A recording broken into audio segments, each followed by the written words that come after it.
મિત્રો, કેમ છો? મજામાં? આજે આપણે ધોરણ 7 પાઠ 5 વનવાસી, વિચરતી જાતિ અને સ્થાનિક સમુદાય વિશે આગળ અભ્યાસ કરીશું. વિદ્યાર્થી મિત્રો, આપણે આ જ પાઠના પાર્ટ 1માં જનજાતિઓ અને વિચરતી જાતિઓ વિશે થોડું જોયું હતું. તો એના વિશે આપણે આગળ જોયું હતું વનવાસી અને વિચરતી જાતિના લોકો વિશે, પછી ભારતની મુખ્ય જનજાતિ જે ક્ષેત્રોમાં વસવાટ કરે છે એ ક્ષેત્રોની માહિતી મેળવી હતી. ત્યાર પછી તો હવે આજે છે એ આપણે વિચરતી અને વિમુક્ત જાતિ વિશે આગળ અભ્યાસ કરીએ. વિચરતી અને વિમુક્ત જાતિના લોકો પોતાના પશુઓ સાથે દૂર દૂર સુધી ફરતા રહેતા. એમનું જીવન મોટે ભાગે પશુપાલન પર આધારિત હતું. તેઓ સ્થાયી ખેડૂતો પાસેથી અનાજ, કપડાં, વાસણ અને અન્ય વસ્તુઓ માટે ઊન, ઘી વગેરે વસ્તુઓનો વિનિમય પણ કરતા હતા. કેટલીક વિચરતી જાતિઓ જાનવરો પર સામાન લાદી એક જગ્યાએથી બીજી જગ્યાએ લઈ જઈ અને વસ્તુઓનું ખરીદ વેચાણ કરતી હતી. હવે જુઓ કે વિચરતી અને વિમુક્ત જાતિ હતી એ લોકોના એ જાતિના જે લોકો હતા એ પશુઓ પાળતા હતા. અહીંયા આગળ તમે ફોટોગ્રાફ્સમાં જોઈ શકો છો કે અત્યારે પણ તમે કંઈ બહારગામ જતા હશો તો તમે જોઈ શકો કે ઘણી જગ્યાએ છે ને ટેન્ટ બાંધી અને બળદ ને ગાય ને ભેંસ ને ઊંટ ને એવા પ્રાણીઓને રાખી અને ત્યાં આગળ જે ક્યાંય આજુબાજુ કંઈ પણ રહેઠાણ ન હોય એવા વિસ્તારોમાં એ લોકો પડાવ નાખીને ટેન્ટ બાંધીને રહેતા હોય છે. તો આ લોકો છે એ પશુઓ સાથે દૂર દૂર સુધી ફરતા રહેતા હતા અને એમનું જીવન છે એ મોટે ભાગે પશુપાલન ઉપર આધારિત હતું. એઓ સ્થાયી ખેડૂતો પાસેથી અનાજ, કપડાં, વાસણ અને અન્ય વસ્તુઓ માટે ઊન, ઘી વગેરે વસ્તુઓનો વિનિમય પણ કરતા હતા. એટલે કે એ જીવન જરૂરિયાત વસ્તુઓ છે એ ફરતા રહેતા હતા અને જ્યાં ખેડૂતો હોય તો ખેડૂતોને પોતે છે એ ઊન, ઘી, કારણ કે પ્રાણીઓ રાખતા હતા તો પ્રાણીઓ પાસેથી જે કાંઈ વસ્તુ એમને પ્રાપ્ત થતી હતી એની વિનિમય કરતા કે એ છે એ ખેડૂતોને આપતા અને ખેડૂતો પાસેથી એમની જે જીવન જરૂરિયાત વસ્તુઓ છે કે જેવી કે અનાજ, કપડાં, વાસણ એ વસ્તુઓ મેળવતા હતા. કેટલીક છે એ વિચરતી જાતિઓ શું કરતી તો કે જાનવરો ઉપર સામાન લાદીને એક જગ્યાએથી બીજી જગ્યાએ જઈ અને વસ્તુઓનું ખરીદ વેચાણ કરતી હતી. કે પોતે જે વસ્તુઓનું ઉત્પાદન કરતા હતા એનું પોતા જે પ્રાણીઓ પાળતા હતા, પશુપાલનનો વ્યવસાય એ લોકો કરતા હતા, તો એના ઉપર જ એ સામાન લાદી અને એક જગ્યાએથી બીજી જગ્યાએ વસ્તુઓ છે એ ખરીદ વેચાણ માટે લઈ જતા હતા. ત્યાર પછી જોઈએ વણઝારા, ભારત અને ગુજરાતના સંદર્ભમાં. આ બધી વિચરતી વિમુક્ત જાતિઓમાં વણઝારા સૌથી અગત્યના હતા. કદાચ વણઝારા નામ તમે સાંભળેલું હશે કે એક જગ્યાએથી આપણે હિન્દીમાં છે એ લાખો વણઝારો, એ વણઝારાનો પાઠ છે એ તમારે આવી ગયો કે વણઝારા છે એ એક જગ્યાએથી બીજી જગ્યાએ ભટકતા વેપાર ધંધાનું કામ કરતા હતા. બરોબર છે? તો લાખા વણઝારાના પાઠ તમે સમજી ગયા છો એટલે વણઝારા કોને કહેવાય એ તમે જાણો છો. તો આ બધી જે વિચરતી ને વિમુક્ત જાતિઓમાં છે એ વણઝારા છે એ સૌથી અગત્યના હતા. એમનો જે સમૂહ હતો એને ટાંડા કહેવાતો. વણઝારાના સમૂહને શું કહેવામાં આવે તો કે ટાંડા કહેવામાં આવે. અલાઉદ્દીન ખલજી દિલ્હીના બજારો સુધી અનાજ અને ચીજ વસ્તુઓ લાવવા લઈ જવા માટે એમનો ઉપયોગ કરતા હતા. તો કે આ જે વણઝારા છે એ પ્રાચીન સમયથી જ જે રાજા મહારાજાઓ હતા એમને પણ વેપાર વિનિમય માટે ઉપયોગી હતા. તો અલાઉદ્દીન ખલજી આપણે આગળના પાઠમાં છે એ જોઈ ગયા છીએ. તો અલાઉદ્દીન ખલજી છે એ દિલ્હીના બજારો સુધી અનાજ અને ચીજ વસ્તુઓ છે એ લાવવા લઈ જવા માટે આ વણઝારાનો ઉપયોગ કરતા હતા.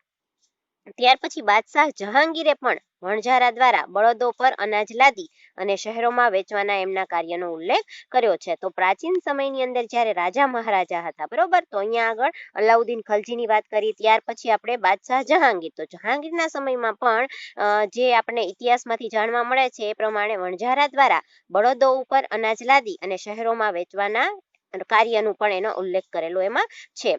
ખાસ બાબત તો એ છે કે યુદ્ધ દરમિયાન વણઝારાઓ બળદની પોઠ દ્વારા મુઘલ સેના માટે અનાજ અને ચીજ વસ્તુઓ લાવતા હતા. તો પહેલાના સમયની અંદર છે એ યુદ્ધો છે ઘણા બધા દિવસો સુધી ચાલતા હતા અને યુદ્ધ દરમિયાન જે યુદ્ધની અંદર યુદ્ધ લડી રહ્યા છે એ લોકોને જે કાંઈ વસ્તુઓની જરૂરિયાતો હતી તો એ જરૂરિયાતો પોષવા માટે વણઝારાઓ છે એ બળદોની પોઠ ઉપર એટલે કે બળદ ઉપર સામાન લાદી અને સેનાને એટલે કે અનાજને જે જીવવા માટે આપણે જે જીવન જરૂરી ચીજ વસ્તુઓ છે એ બધી ચીજ વસ્તુઓ છે એ વણઝારાઓ બળદોની મદદથી એ યુદ્ધ ભૂમિ સુધી પહોંચાડતા હતા, કે અનાજ બીજી ચીજ વસ્તુઓ છે એને યુદ્ધ ભૂમિ સુધી પહોંચાડવાનું કામ કરતા હતા.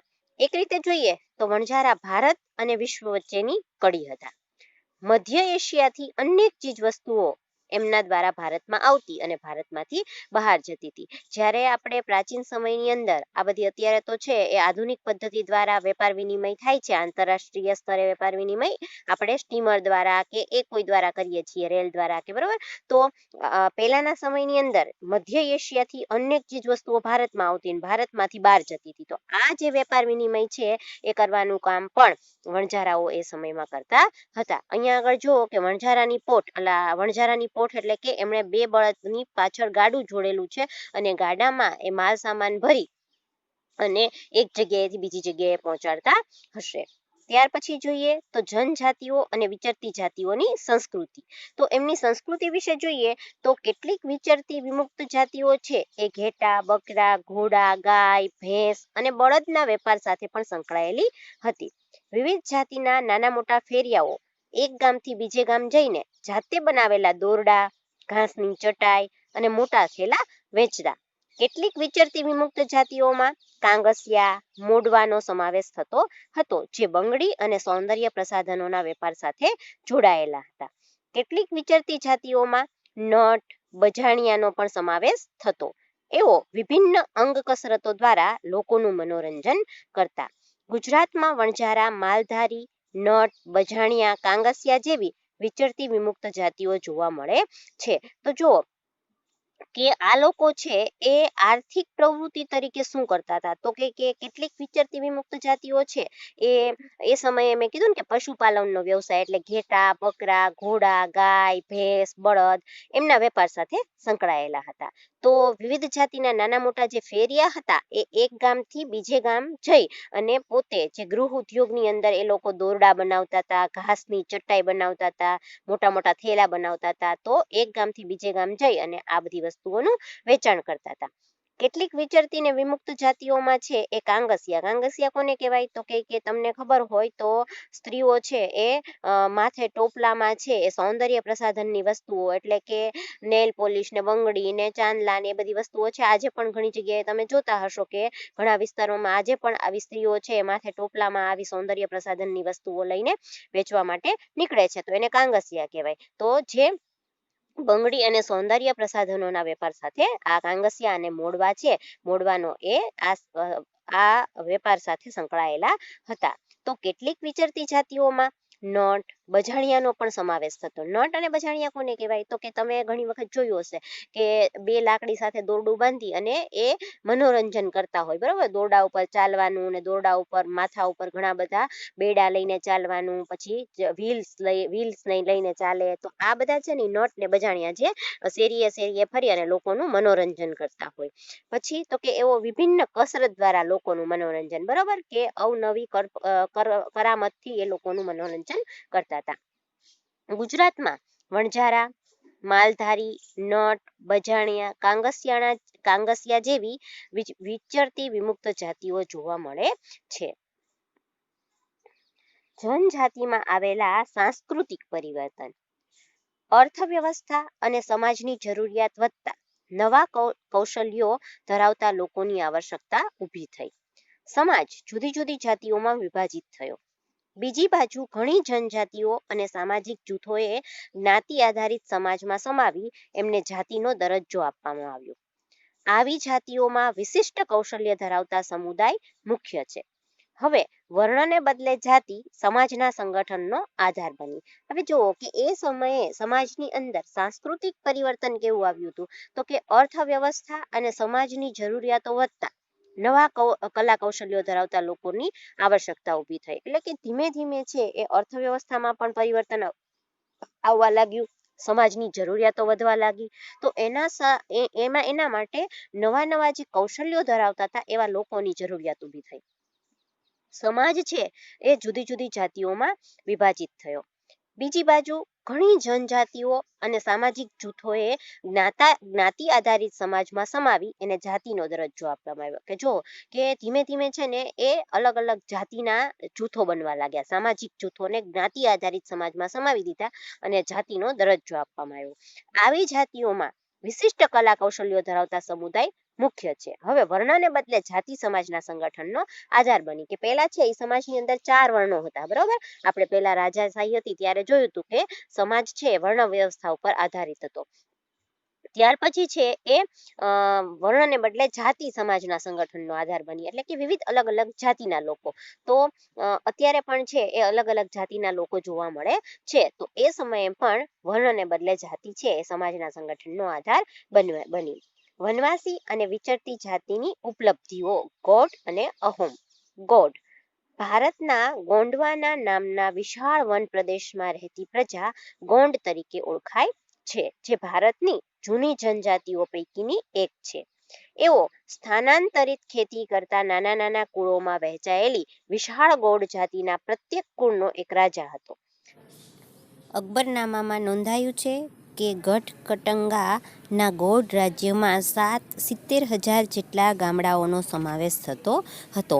તો વિદ્યાર્થી મિત્રો, વનવાસી અને વિચર જાતિની ઉપલબ્ધિઓમાં ગોંડ અને અહોમ તરીકે આપણે ગોંડ કોને કહેવાય તો કે ભારતમાં છે એ ગોંડવાના નામનો વિશાળ વન પ્રદેશ હતો.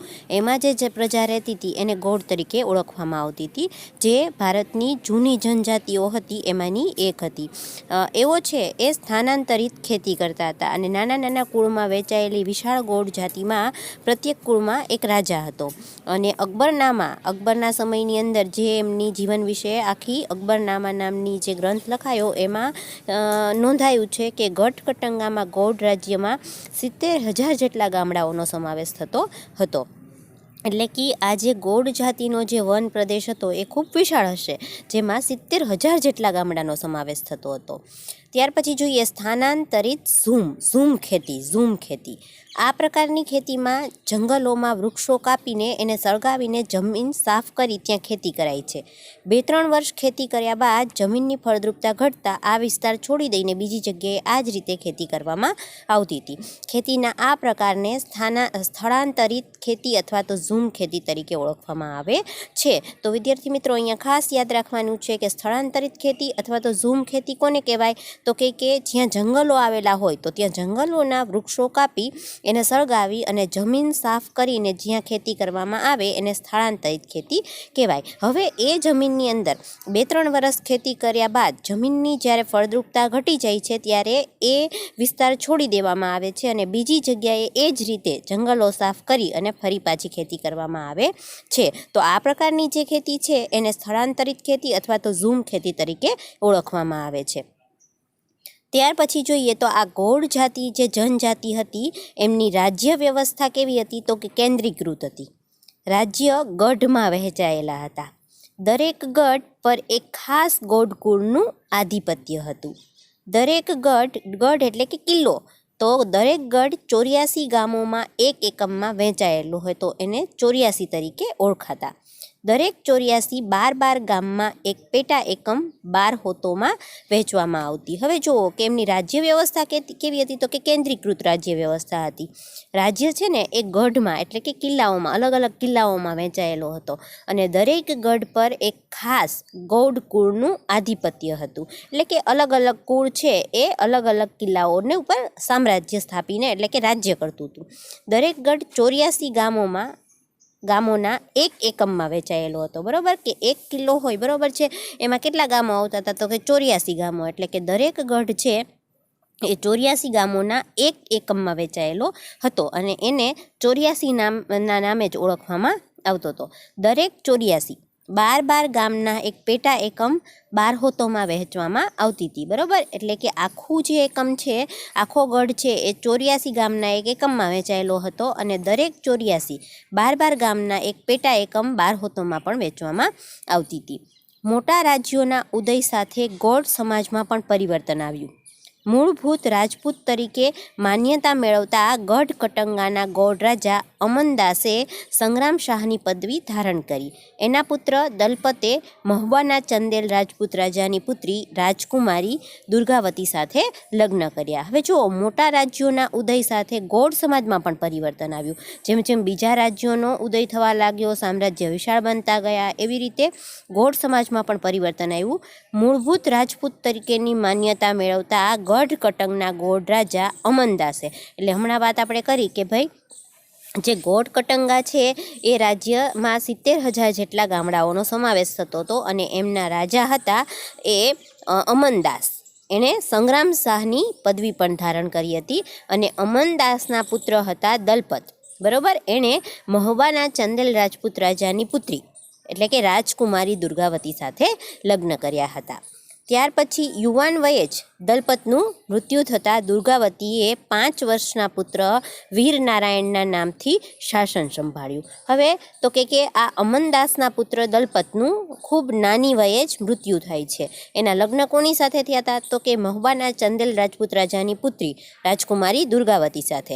એટલે કે યુવાન વયે જ દલપત, જે રાજા દલપત હતા, એમનું મૃત્યુ થાય છે. તો દુર્ગાવતી છે એમને 5 વર્ષનો પુત્ર હોય છે જેનું નામ હોય છે વીરનારાયણ. એના નામથી શાસન સંભાળે છે દુર્ગાવતી.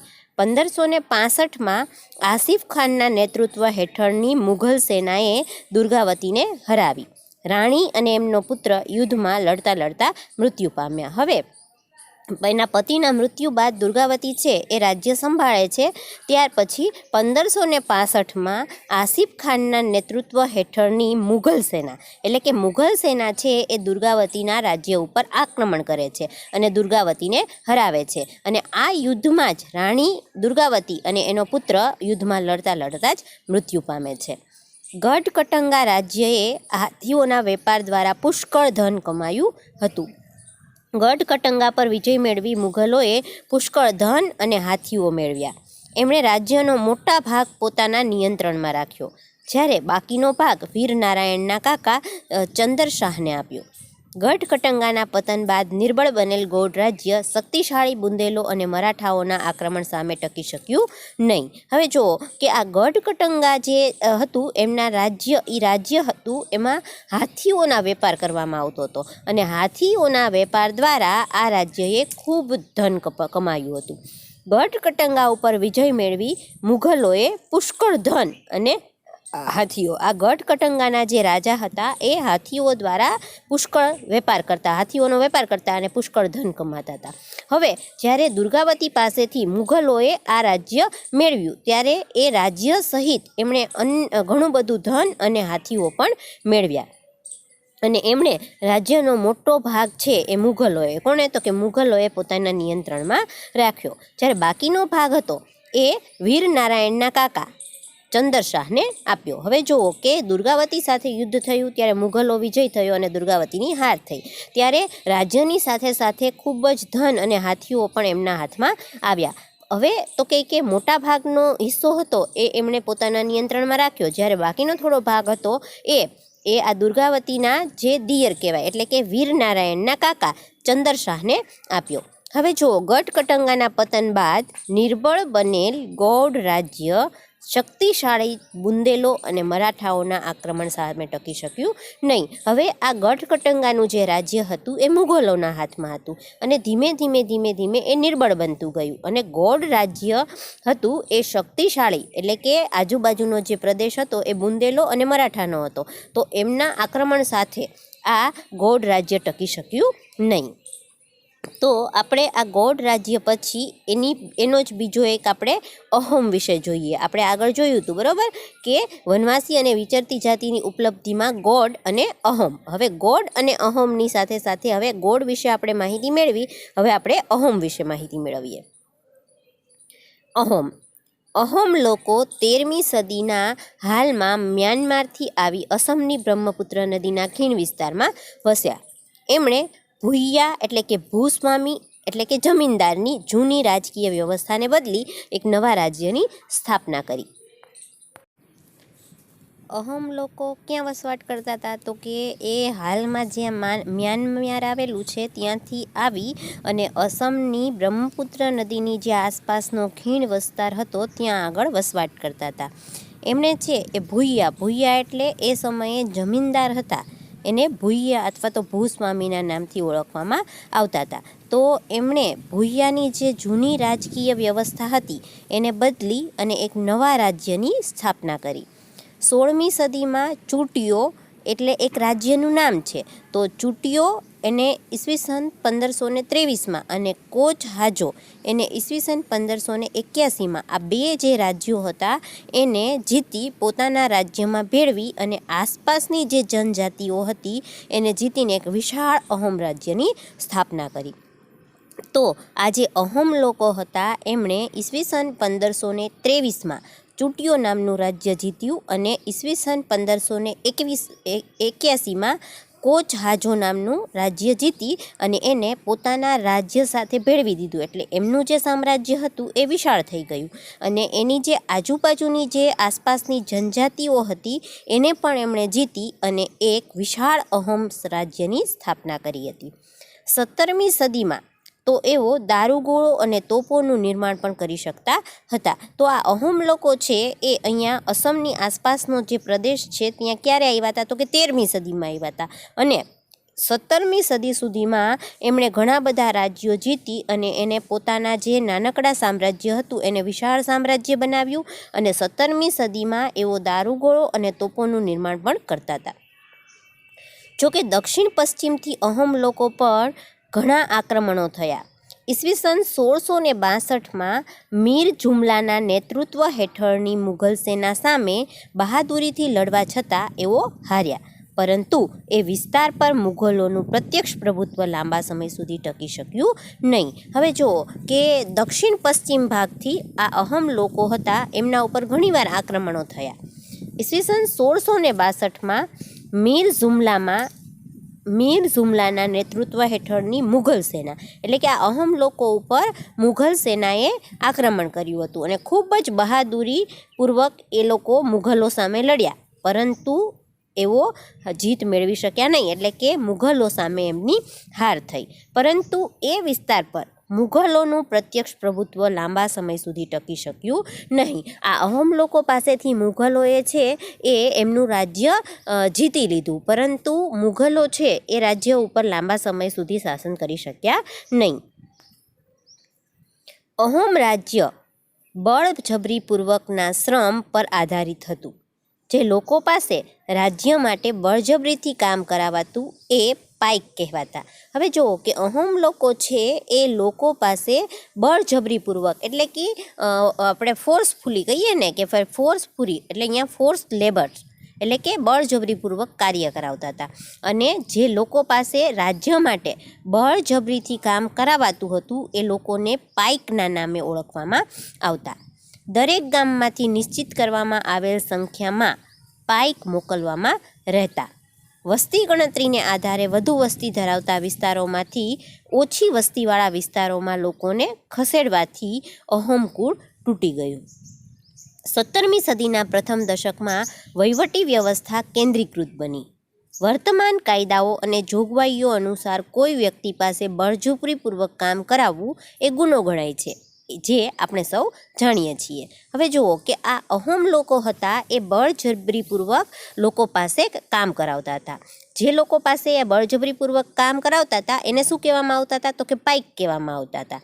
દરેક ગામમાંથી નિશ્ચિત સંખ્યામાંથી પાઇકને મોકલવાના રહેતા હતા કે ભાઈ અમુક ગામની સંખ્યા આટલી છે તો એમાંથી આટલા લોકો એટલે કે આટલા મજૂરોને મોકલવાના, એટલે અમુક સંખ્યા જે નિશ્ચિત કરવામાં આવી હતી એટલા પાઇકને મોકલવાના રહેતા હતા.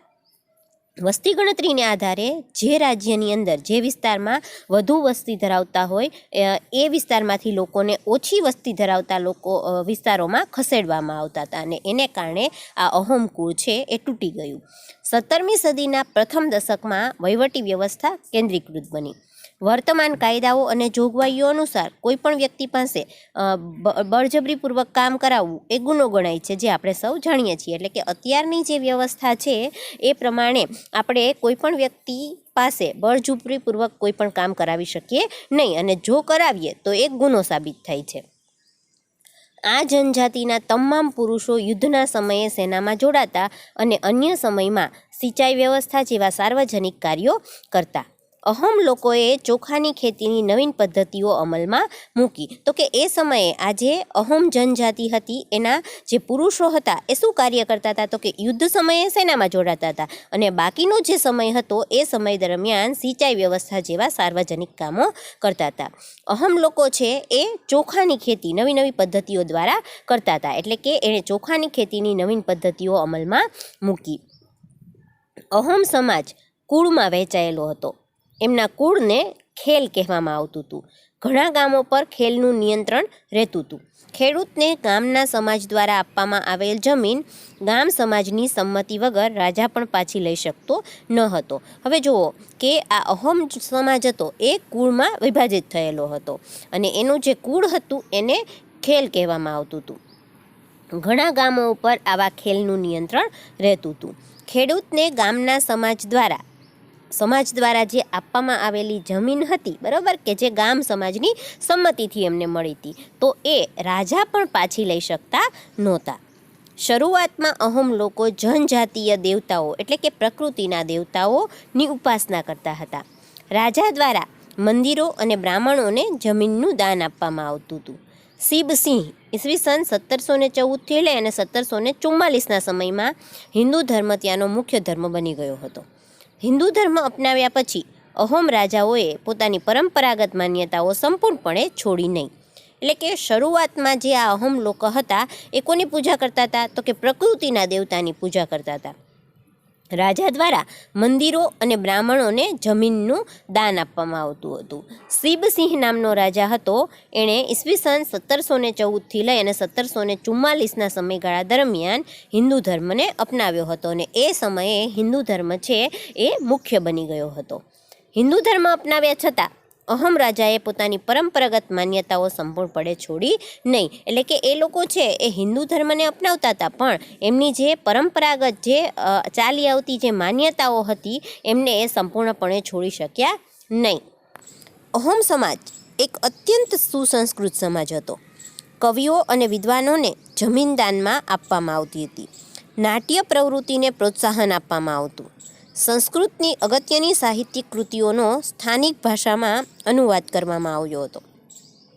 બુરંજી નામની ઐતિહાસિક કૃતિને પહેલાં અહોમ ભાષામાં ને પછી આસામી ભાષામાં લખવામાં આવી હતી. તો કે એ સમયનો જે સમાજ હતો અહોમ સમાજ, બરાબર, એ કેવો હતો? તો કે સુસંસ્કૃત હતો, એટલે કે જ્ઞાન પ્રાપ્ત કરેલો હતો. કવિઓ અને વિદ્વાનોને જમીન દાનમાં આપવામાં આવતી એ સમયે. નાટ્ય પ્રવૃત્તિને પણ એ લોકોએ પ્રોત્સાહન આપ્યું હતું. સંસ્કૃતની અગત્યની સાહિત્યિક કૃતિઓ સ્થાનિક ભાષામાં, એટલે કે એ સમયે પહેલાં છે એ અહોમ ભાષામાં લખાઈ હતી, અને ત્યાર પછી એનો અનુવાદ કરવામાં, અન્ય ભાષાઓમાં એનો અનુવાદ કરવામાં આવ્યો હતો. બુરંજી નામની જે ઐતિહાસિક કૃતિ હતી એ પહેલાં અહોમ ભાષામાં લખાઈ, પછી આસામી ભાષામાં એમને લખવામાં આવી હતી. ગુજરાતમાં ડાંગ અને અન્ય પૂર્વીય પટ્ટીમાં આવા જનજાતીય રાજ્ય જોવા મળતા હતા.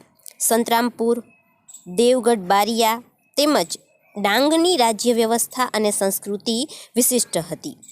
એમના તમાશા, ભવાડા અને ઠાકરિયા જેવા નૃત્યો વિશ્વવિખ્યાત હતા. ડાંગમાં ડાંગ દરબાર પ્રતિવર્ષ ભરાય છે, જેમાં રાજાઓને વર્ષાસન આપવામાં આવે છે. હવે જુઓ કે આગળ આપણે જોયું કે એઓ નાટ્ય પ્રવૃત્તિને પણ પ્રોત્સાહન આપતા હતા. તો ગુજરાતમાં ડાંગ અને અન્ય જે પૂર્વીય પટ્ટીમાં આવા જનજાતીય રાજ્ય જોવા મળતા હતા. અહીંયા જુઓ તો ડાંગના લોકોનું નૃત્ય કે ડાંગી નૃત્ય છે એ અહીંયા ચિત્રમાં આપણને જોવા મળે છે. તો સંતરામપુર, દેવગઢ બારિયા તેમજ ડાંગની જે રાજ્ય વ્યવસ્થા અને સંસ્કૃતિ હતી એ કેવી હતી? તો કે વિશિષ્ટ પ્રકારની હતી. એમના તમાશા, ભવાડા અને ઠાકરિયા જેવા નૃત્યો છે એ વિશ્વવિખ્યાત હતા.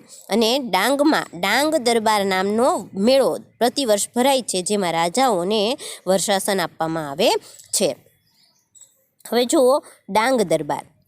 હોળીના તહેવાર દરમિયાન ડાંગ દરબાર યોજવાની શરૂઆતના વર્ષો પહેલાં થઈ હતી. બરાબર, કે હોળીનો જે તહેવાર આવે એની આજુબાજુ ડાંગ દરબાર યોજવાની શરૂઆત વર્ષો પહેલાં થઈ હતી. સરકારે ડાંગી રાજાઓ અને નાયકોને એમના હકના બદલામાં વંશ પરંપરાગત સાલિયાણું આપવાનું નક્કી કર્યું, જે પરંપરા આજે પણ ચાલુ છે.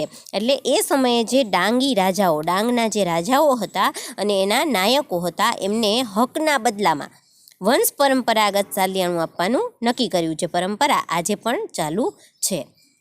પછી જોઈએ બદલાતો સમય અને નવી જનજાતિઓનું માળખું. 16મી અને 17મી સદી સુધીના જનજાતિના ઇતિહાસને આપણે સમજવાનો પ્રયત્ન કર્યો. કાળાંતરમાં અનેક જનજાતિમાં વ્યાપક પરિવર્તનો આવ્યા. વર્ણ આધારિત સમાજ અને આદિવાસી સમાજના લોકોમાં એકબીજા સાથેના સંપર્કના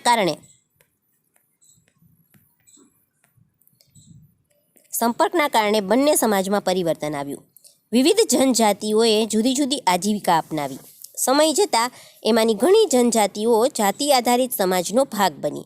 જોકે ઘણી જનજાતિઓએ હિન્દુ ધર્મ અને જાતિ વ્યવસ્થાથી મોટે ભાગે દૂર રહી કેટલીક જનજાતિઓએ સુસંગઠિત વહીવટી વ્યવસ્થા ધરાવતા મોટા શક્તિશાળી રાજ્યોની સ્થાપના કરી, જેથી એઓને એમાંથી મોટા અને વધુ જટિલ સામ્રાજ્યો સાથે સંઘર્ષ થયો.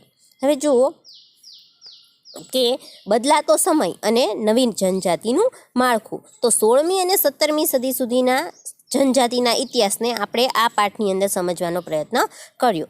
કાળાંતરમાં અનેક જનજાતિમાં વ્યાપક પરિવર્તનો આવ્યા, કે જેમ જેમ સમય જતો ગયો એમ એમ આ બધી જાતિઓની અંદર પરિવર્તન આવતી ગયું. વર્ણ આધારિત સમાજ અને આદિવાસી સમાજના લોકોના એકબીજા સાથેના સંપર્કને કારણે, એટલે કે બે સમાજ હતા, વર્ણ આધારિત સમાજ હતો અને એક તો આદિવાસી સમાજ હતો. તો આ બંને જાતિના સંપર્ક થવાથી બંનેની અંદર કારણે સમાજની અંદર પરિવર્તનો, એ બંને જાતિના લોકો છે એ ધીમે ધીમે સંપર્કમાં આવવા લાગ્યા અને એમનામાં પરિવર્તન આવવા લાગ્યું. વિવિધ જનજાતિઓએ જુદી જુદી આજીવિકા અપનાવી, એટલે કે પછી ધીમે ધીમે છે એ આર્થિક પ્રવૃત્તિ, એટલે કે આજીવિકા માટે અલગ અલગ પ્રવૃત્તિઓ એ લોકો કરવા લાગ્યા. સમય જતાં એમાંની ઘણી જનજાતિઓ જાતિ આધારિત સમાજનો ભાગ બની. જોકે ઘણી જનજાતિઓએ હિન્દુ ધર્મ અને જાતિ વ્યવસ્થાથી મોટે ભાગે દૂર રહી. ઘણી છે એ જાતિ આધારિત વ્યવસ્થાનો એક ભાગ બની અને ઘણી જાતિઓ છે એ આનાથી દૂર રહી. કેટલીક જનજાતિઓએ સુસંગઠિત વહીવટી વ્યવસ્થા ધરાવતા મોટા શક્તિશાળી રાજ્યોની સ્થાપના કરી. તો ઘણી બધી જનજાતિ હતી એ સુસંગઠિત થઈ, એટલે કે એ લોકોએ એક સંગઠન બનાવ્યું અને મોટા શક્તિશાળી સામ્રાજ્યની સ્થાપના કરી, જેથી એઓએ એમનાથી મોટા અને વધુ જટિલ સામ્રાજ્ય સાથે સંઘર્ષ થયો. એટલે કે ઘણી બધી જનજાતિઓ છે એ સંપી ગઈ સંગઠનથી, એટલે જૂથ બનાવ્યું અને મોટા સામ્રાજ્યની સ્થાપના કરી. તેથી મોટા અને વધુ જટિલ સામ્રાજ્યો હતા એમની સાથે એમને સંઘર્ષ થવા લાગ્યો. તો વિદ્યાર્થી મિત્રો, આ પાઠ આપણે અહીંયા આગળ પૂરો કરીએ છીએ. જય ગુરુદેવ.